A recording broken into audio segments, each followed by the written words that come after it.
سلام کیان جان، ما آمدیم طبیعت یه مقدار بلوط جمع کردیم که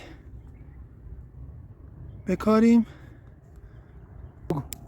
سلام کیان جان، من اومدم با عمو بکارم از اینا بلوط بکارم. آفرین. طرز صحیح کاشتن بلوط اینه که اول بلوط را به صورت چپ و راست قرار میدیم کنار هم دیگه. 2 تا بلوط سالم انتخاب میکنیم. بعد یک گودال حدودا 20 سانت میکنیم.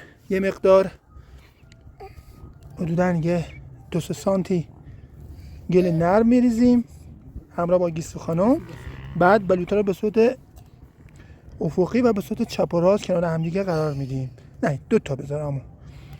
بعد دوباره یه مقدار دیگه گل نرم روش میریزیم. اما گل نرم بریز. باش ریختم گل. آفرین. گل. بعد کامل پرش میکنیم. اینا هم بریز. آره همشو. زنه.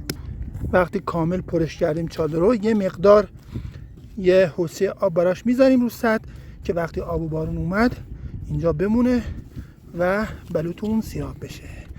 مرسی از بچه ها و کیان جان.